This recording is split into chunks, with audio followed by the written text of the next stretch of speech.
कोठी बंगले, मेरी गाड़ी, ऐशो आराम और करोड़ों की संपत्ति जब्त करना नहीं है। भीम का मतलब त्याग है, भीम का मतलब समर्पण है, भीम का मतलब बलिदान है। हम भीम भीम करते हैं, लेकिन घर में जाकर बंगले बना के, कोठी बनाकर, बैंक बैलेंस बनाकर ऐशो आराम में जीते हैं। ये भीम के साथ धोखा है। ऐसे नहीं होना चाहिए। होना क्या चाहिए? सभी बुद्धिजीवियों को, सभी समाज के सच्चे हितैषियों को, इस देश के जागरूक नागरिकों को और कम से कम आम जनमानस को भी इस संविधान और देश को बचाने के लिए जी जान की बाजी लगा देनी चाहिए। तब तो संविधान बचेगा, नहीं तो यहाँ ऐसे भाषण देकर प्रोग्राम में संविधान नहीं बचने वाला।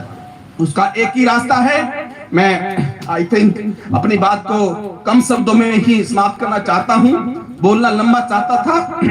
एक ही रास्ता है कि आइए साथियों, एक पहल करते हैं। कम से कम अगर मेरी बात से सहमत हो, सभी साथी यहाँ पर बैठे हैं, जो भी दल बल के लोग हैं, सहमत हो तो जोर से जय भीम लगाना। अगर सहमत हो तो पहले मेरी बात सुने। अगर हम चाहते हैं वास्तव में इस देश के अंदर हम हुक्मरान बने, हमारे आने वाली पुश्तें इस देश के शासक बने, ये देश, इस देश के अंदर बौद्ध राष्ट्र, इस देश का संविधान सर्वोपरि विश्व में हो और इस देश के हर नागरिक को बराबर का अधिकार मिले और चाहते हैं कि देश सुरक्षित रहे, तो हमें आज से ये ऐलान करना पड़ेगा कि जितने भी संगठन यहाँ पर छोटे मोटे दल बल आए हैं, उन सबको एक साथ मिलकर, इकट्ठे होकर एक बैनर तले, एक कॉमन प्रोग्राम के माध्यम से इकट्ठा होकर बिगुल बजानी पड़ेगी और आगे बढ़ने के लिए रणनीति तैयार करनी पड़ेगी। अगर आप लोग सब मेरी इस बात से सहमत है तो जोर से जय भीम बोलिए, नहीं तो बेकार की बातें बोले। जय भीम, जय भीम।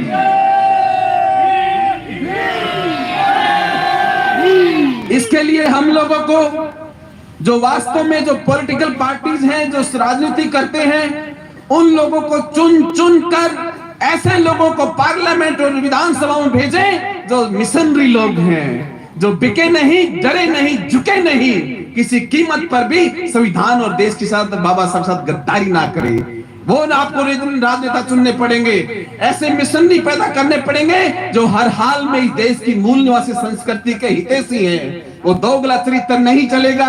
यहाँ पर जय भीम और बगल में जाके कुछ और बोलो, ये नहीं चलेगा।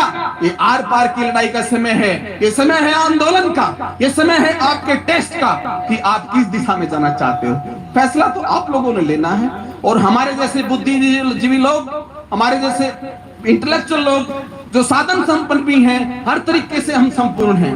हमारे पास बाबा साहब की बदौलत से किसी भी तरीके से आज इतना हम बाबा साहब ने में दिया है, अच्छी पद दिया है, परिवार, बच्चे विदेशों में पढ़ रहे हैं, दिल्ली जैसे शहर में अच्छे तरीके से रह रहे हैं। अरे हमें क्या चाहिए? हमें तो बाबा साहब का ऋण चुकाना है, बाबा साहब के लिए अपनी जान तक समर्पित करना है। धन परिवार तो छोटी बात है, अगर जरूरत पड़ी, अगर समय रहा संविधान बचाने के लिए नौकरी के भी लाले पड़े तो नौकरी भी छोड़ने की तैयारी होनी चाहिए, तब जाके संविधान बचेगा।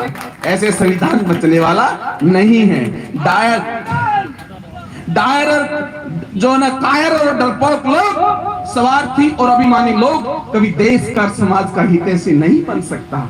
हितैषी बनने के लिए आपको निडर होना पड़ेगा, आपको अपने अंदर स्वाभिमान पैदा करना पड़ेगा और अपने स्वार्थ को छोड़ना पड़ेगा। अगर इन सब मेरी बातों से सहमत हैं और भारतीय संविधान के लिए आप सब लोग समर्पित हैं, आप चाहते हैं कि वास्तव में देश के अंदर संविधान लागू होना चाहिए, ये संविधान बचना चाहिए और हमारे लोगों को न्याय मिलना चाहिए, हमारे भाइयों को आने वाले समय पे इस देश के अंदर नौकरियों में ही नहीं, जमीन आसमान भूभाग के अंदर अधिकार मिलना चाहिए।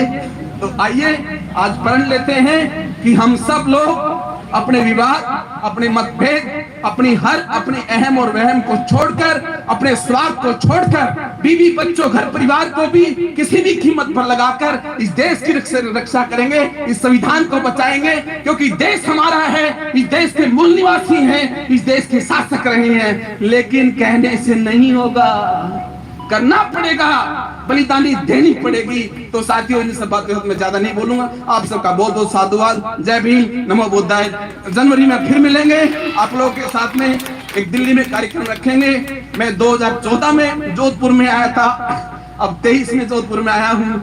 फिर कभी जिंदगी फिर मिलेंगे। आप सबका बहुत बहुत साधुवाद। जय भीम, नमो बुद्धाय। आप सबका बहुत बहुत साधुवाद। जोर से बोलो बाबा साहब।